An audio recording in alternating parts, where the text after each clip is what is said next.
In the late 1st century BCE, Egypt was on the brink of collapse. The once mighty Ptolemaic dynasty was crumbling, the royal court was a nest of vipers, and the shadow of Rome loomed large. Amid this chaos, a 17-year-old girl stepped onto the world stage not as a pawn, but as a queen in the making.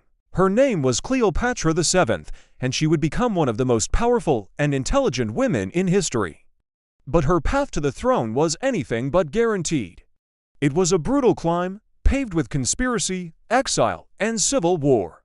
Cleopatra hailed from the Ptolemaic dynasty, a line of Greek rulers who had governed Egypt since the death of Alexander the Great nearly 300 years earlier. For centuries, her family had ruled as pharaohs, but remained distant, speaking only Greek and rarely mingling with the Egyptian people. But Cleopatra was different.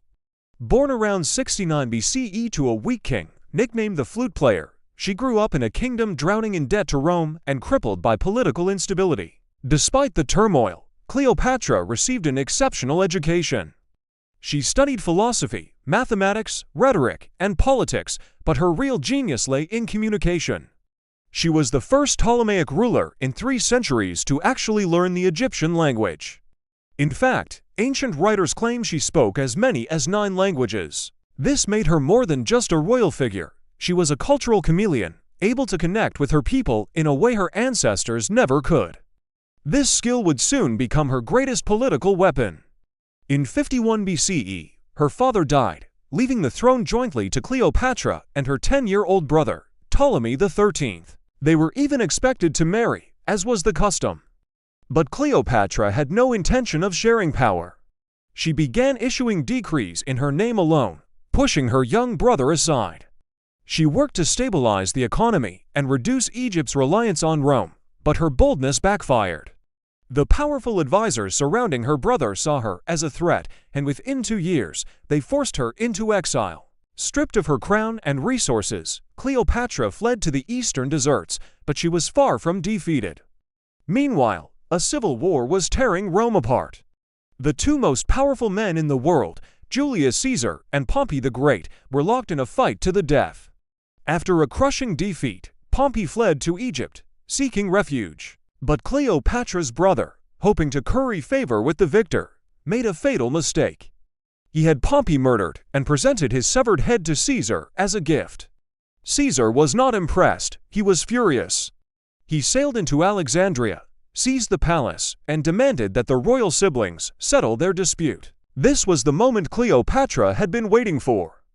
Knowing Caesar admired boldness and a flair for the dramatic, she planned an unforgettable entrance. As the story goes, she had herself smuggled into Caesar's private quarters, rolled up inside a carpet.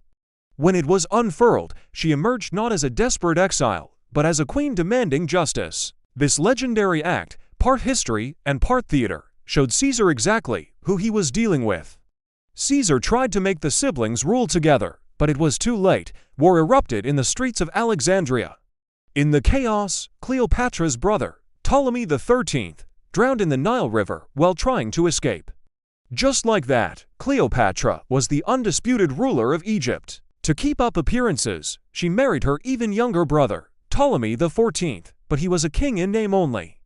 The real power now lay with her and her new Roman ally, Julius Caesar.